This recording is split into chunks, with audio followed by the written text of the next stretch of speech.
ntabwo wavutse kugihamana habana mbana gatoyi, ahubwo Imana igufise ku mugambi, kandi umugambi ukomeye cyane. Ntabwo wapfuye kuvuka, nta nubwo wapfuye kubaho.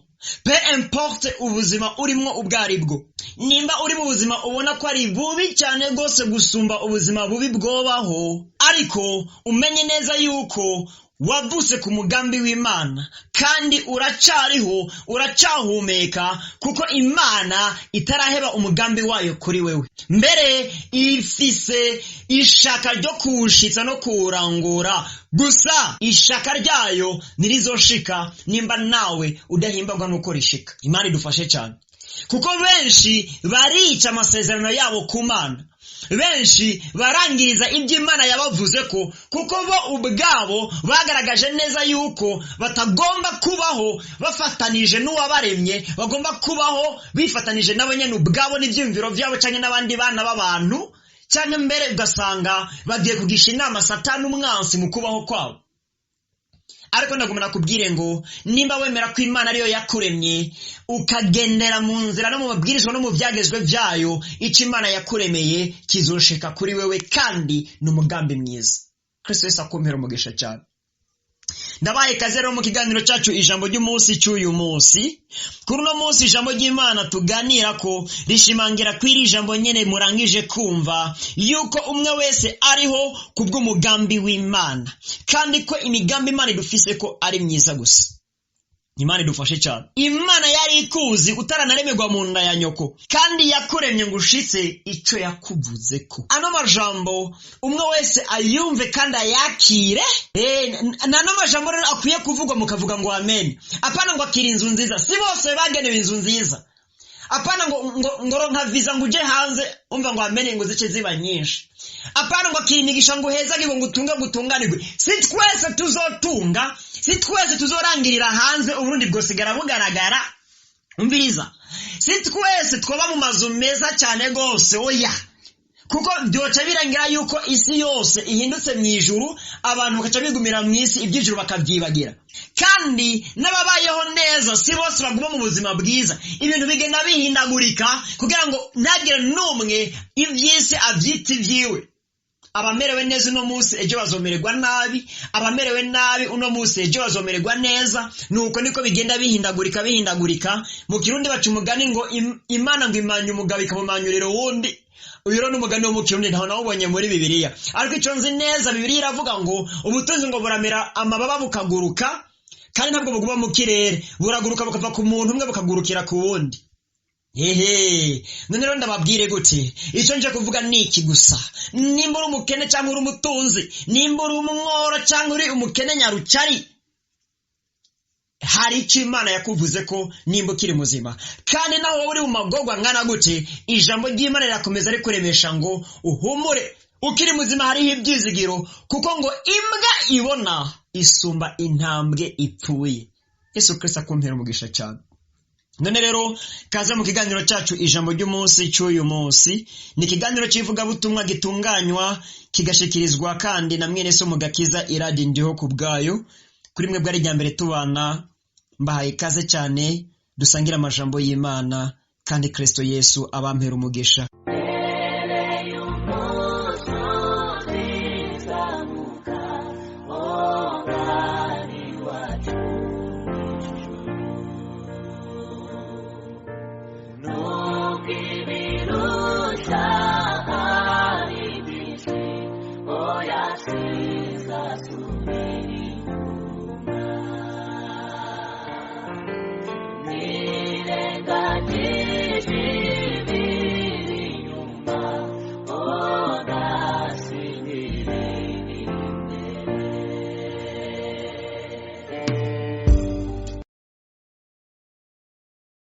Turasoma twihuse cyane igitabo cy'abavugishwa n'Imana Yeremiya, igice cya mbere ku murongo wa 4 n'umurongo wa 5. Indaza amajambo avuga ngo ihamagarwa rya Yeremiya. Nuko ijambo ry'Uhoraho rinzako, o yari Yeremiya ko biri kose yiyandika ko riti, ntarakubumbira mu nda nari ndakuzi, kandi utarava muri yo nari narakurobanuye. Nagushizeho kuba uvugishwa nanje mu mahanga. Kristo Yesu abampera umugisha cyane. Reka dukomeze kandi no mu gitabo ca mbere c'uwavugishwa n'Imana Samweli igice ca 2 ku murongo wa 6 twumvise ijambo ry'Imana rivuga: Uhoraho niwe atuma umuntu apfa kandi niwe atuma abaho, niwe amumanura ikuzimu kandi niwe amukurayo. Dusenga Imana. Bwirukiro bw'amahanga, nongeye kugushimira cyane no kugukengurukira ko uno munsi udushoboje kandi kuganira n'ubwoko bwawe twishimikije amajambo yawe yera kandi mazima. Niwe munyenkomezi, kibirenge kizima kandi niwe wo kubaho no gusengwa. Mana ugororotse ngo ntacyo ukorera ubusa kandi ntacyo upfa gukora, kandi buri kimwe cyose ukora Mana uba waciyumviriye ko, kandi icyo ukoze cyose ngo urangije kugikora ngo uragihimbarirwa ngo ukakibona ari cyiza. Umva urwo rukundo rero Mana wadukunze natwe. Umwe wese ariko aranyumviriza ngo ntabwo wapfuye kumurema, ahubwo ngo aho wari ubyagiye ku ngoma yawe, ku ntebe yawe y'inganji, waramwiyumviriye ko. Urabona ko bikwiriye ko uno mwigema ariko aranyumviriza umurema, urabona ko bikwiriye yuko uno musore ariko aranyumviriza umurema, urabona ko bikwiriye ko uyu mukenyezi ariko aranyumviriza umurema, urabona ko bikwiriye ko uno mushinga nta ariko aranyumviriza umurema. Urangije umuremera mu nda ya nyina, uramuzigamura murinda amezi yose yamaze mu nda kugeza aho yibarutswe akavuka, uramuzigamura murinda imyaka yose amaze kugeza no mango. None rero ndansi jya mwe mu mbinya mwihebuza, ndansi mwe mu mbi y'amaganya, ndansi mwe mu mbi yo kwicuza mu bugingo bw'abana bawe, bituma biganyira nkaho umenga nta mana bafise, bituma biganyira nkaho umenga noneho Uhoraho Imana yarihenze mu kubarema, bapfuye kuvuka. Reka bongerwe intege, bongerwe ibyizigiro, hama umwe wese akura amaso kubiboneka ariko yashire kubyimwe mu bitaboneka. Mbere igisumba byose Mana, ukwizera kwabo kugwire kandi gushikame, abantu baguhanga amaso wewe muremyi. Umwe wese Mana umutahuze icyatumye umurema, kandi umushoboze kumara iminsi asigaje aba mu ntumbero nk'iyo, akora ibyo ugomba nk'uko bigomba, azosozera urugendo rwiwe arangije icyo wamutumye. Kandi Mana muri byose ndabipfurije kuzururangiza neza, ni mu izina rya Yesu Kristo mbisabye nizera, amen. Nshuti ya Kristo, ano majambo nkuko natanguye kubidondagura n'amajambo y'Imana twasomye, sinzi ko hari icyo waba watahuyemo. Imana ivugana na Yeremiya ngo ntarakubumbira mu nda ya nyoko nari nkuzi, kandi utarava muri yo nari narakurobanuye, nagushiriyeho kuba umuvugishwa avugishwa nanje. Ibi sinje ndabitumbereza no kuri wewe ngo nawe ngo Imana yagushiriyeho kuba umuvugishwa nawe noba mbeshe pi, siko kiri. Mugabo ndavuga ngo nkuko Imana yari imuzi Yeremiya akiri mu nda ya nyina, mbere ngo itaranamurema yari yaramwiyumviriye ko, niko nawe utaranaremwa Imana yari yarakwiyumviriye ko. Kandi nimba byarashitse ukavuka, ngo icyo cyiyumviro yaragipfunditse neza, wavutse kugira ngo ugishitse. Yeremiya Imana yamuremeye kuzomuvugishwa nayo, kumbure nawe yakuremeye kuzomuvuga butumwa. Sinze gusa kuzoza gufandikanya nanje muri ministeri Jambo ry'Umusa, ariko nimba ari byo kaze cyane dusangira igikorwa cy'Uhoraho. Ariko nimba atari ivuga butumwa naho, nuko uzoba umuririmbyi cyangwa uzoba umusenzi cyangwa ube n'umuhanuzi cyangwa ube n'umwongere w'ishengero. Gusa icyo nzi neza, Imana ntiyapfuye kukurema. Oya, ntabwo wapfuye kubaho. Kubaho kwawe si igihamana. Iyo aba ari igihamana, kumbure inda yawe ikaba yarasamwe par accident, uko biri kose yari gukoroka. Cyangwa nawe nahitokorose ngira ngo kubera ukiri mu nda ya nyoko wari ufise amanyamasi ndabizi, wari kuvuka ukacupfa. Iyaba Imana itakwiyumviriye ko, kumbure ngira ngo ukavuka nyene kubwa y'amanyama, ni wari kumara n'imyaka 2 ukiri mwisi, yari kukurandura ukavaho kuko utari muri gahunda zayo. Isi ni y'Imana, ibiremwa byose ni iby'Imana, kuko none ikintu Imana itiyumviriye ko cyoza kikivanga mu biremwa byayo, yari kuba yarakuranduye. Ariko raba noneho uracari muzima, uzi intambara wagwanye ukiri mu nda ya mama wawe.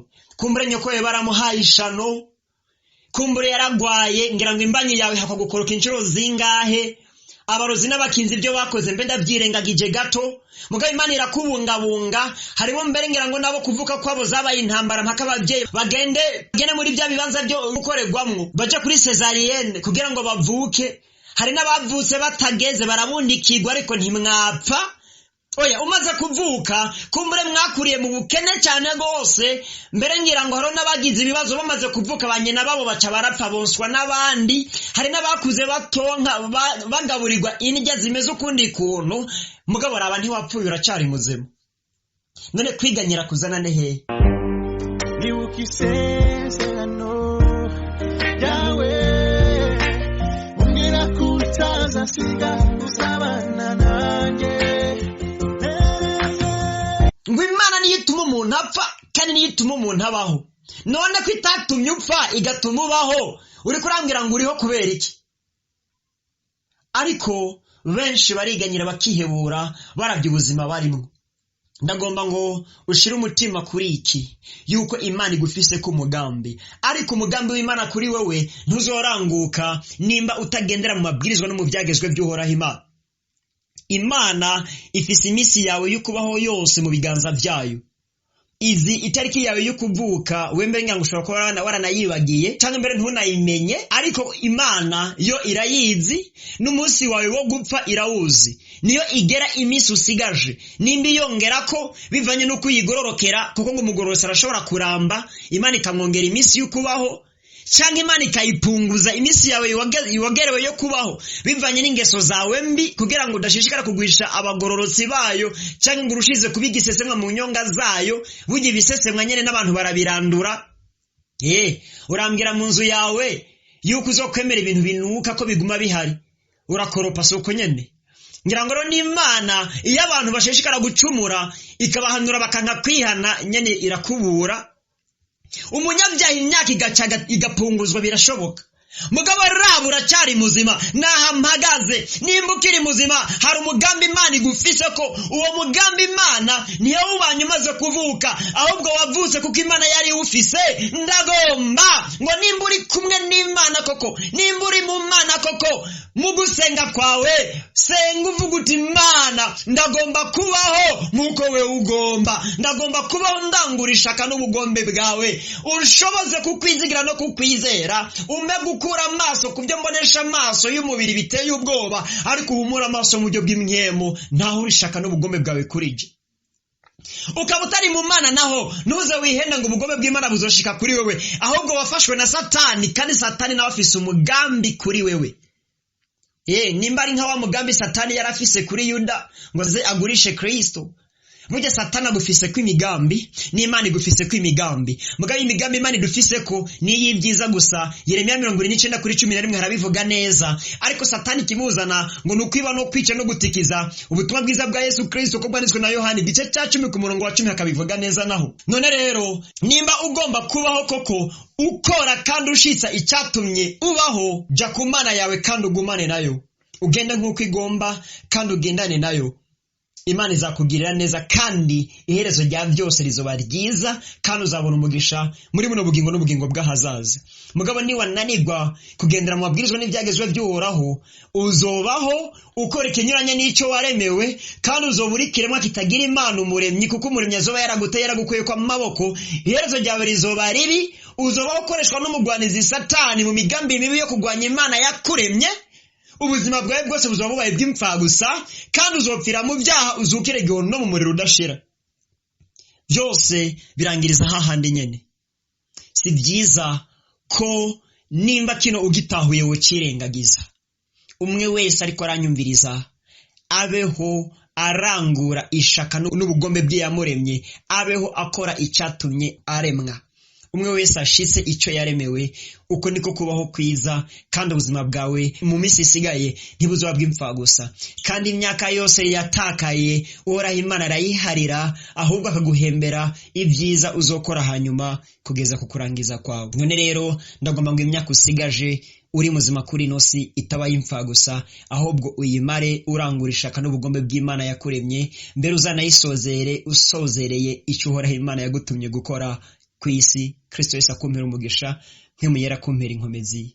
ugubwe neza. Nuko nshuti ya Kristo, iri niryo jambo ry'Imana narifise nsangira nawe kuri uno munsi, kandi kuri uwo wese yumvirije buno butumwa bwiza bukagira icyo bumufashije, ndamwinginge ino audio ntayigumize ko ayikwiragize mu bandi henshi cyane gose hashoboka, mu magroupe ya WhatsApp murimwo aho urutonde rubibemerera, eka mbere no mu bandi bose mufise nimero zabo za WhatsApp kugira ngo kumbure nabo bafashwe nkuko namwe mwafashijwe. Hama ikindi naco ndashimira abo bose batubwira ko ubutumwa bwiza dutanga muri ministeri ijambo ry'umunsi bushishikara kubakuza no kubakomeza mu buryo bw'imwemu. Mushishikare muca muri rya rembo ripfunganye, nico numva no bipfuriza mukomeze gusenga kandi ubudasiba kugira ngo satani ntabanyagire mwitiro. Ikindi naco turashimira cyane gose abo bose badufata mu mugongo mu masengesho, eka mbere no mu buryo, kuko ministeri ijambo ry'umunsi irakeneye cyane gose imfashanyo yanyu y'amasengesho n'imfashanyo yanyu y'uburyo kugira ngo ibikoresho tuba dukeneye, ari ivyapfuye bisabwa gusubirizwa, ari bishasha bisabwa kugugwa, ivyo byose biboneke kugira ngo ubutumwa bwiza bushishikare gutera imbere kandi umurimo w'Imana waguke. None rero kuri mwese Kristo Yesu abampere umugisha cyane. Hama kuri wewe ari rya mbere wumva buno butumwa bwiza ukifuza ko buzokama bugushikira imisi yose iyo butanzwe inbox iwawe, eka na wewe utari bwigere wakira gakiza mugabo ukaba wahisemo gufata ingingo yo gukizwa, canke wari warigeze kwakira gakiza ariko ugasubira inyuma mu vyaha, canke ufise ikibazo icyo ari cyo cyose canke umutwaro wifuza ko tugufasha mu manuro canke mu masengesho, ndondera ku nimero zanje za WhatsApp akamenyetso ko guteranya 265 9988 tuzobigufashamwo uko mpamvu w'Imana azobidushoboza kose. Vyongeye ndabibutse neza mwese mukurikirana ikiganiro ijambo ry'umunsi ko buri munsi wose wa gatandatu w'indwi twama dufise amasengesho yo kwisonzesha y'amasaha 28 atakujya atakunywa ku murango no mwijoro, kugira ngo twisengere kandi dusengere n'imitwaro y'abandi. Uwo wese yifuza kwifatanya nacu muri ayo masengesho arahawe kaze imisi yose ya gatandatu burindwi. Urutonde ruzohora rutangwa iyo ayo masengesho tuyimirije, kandi uwo wese arahawe kaze. Vyongeye mbibutse yuko ikiganiro ijambo ry'umunsi kiriho kuri Facebook, kuri page ijambo ry'umunsi ministry, no kuri YouTube kuri channel ijambo ry'umunsi ministry. Genda kuri Facebook wandike ijambo ry'umunsi ministry, ucugira search mu pages, urabona page ya ministeri ijambo ry'umunsi, ucufyonda kuri like. Hamuje kuri YouTube ugire search uronere channel yitwa ijambo ry'umunsi ministry, umaze kuyibona ntiwibagire gufyonda kuri subscribe kugira ngo ubutumwa bwiza buzora bucishwa mu nyandiko kuri Facebook kuri page yacu, n'ubutumwa bwiza bwa video buzoca kuri YouTube kuri channel yacu ubuze bugushikire, bizogira ikimaze kinini cyane gose kuko turifuza yuko ubutumwa bwiza bukwira hirya no hino mu nzira zose zishoboka, haba kuri WhatsApp, kuri Facebook no kuri YouTube. None rero nimwagenda kuri Facebook ntimwibagire gufyonda kuri like kuri page yacu ya Facebook ijambo ry'umunsi ministry, nimwaja kuri YouTube ntimwibagire gufyonda subscribe kuri channel yacu ya YouTube ijambo ry'umunsi ministry. Kristo Yesu abampera umugisha naho ubutaha mugubwe neza.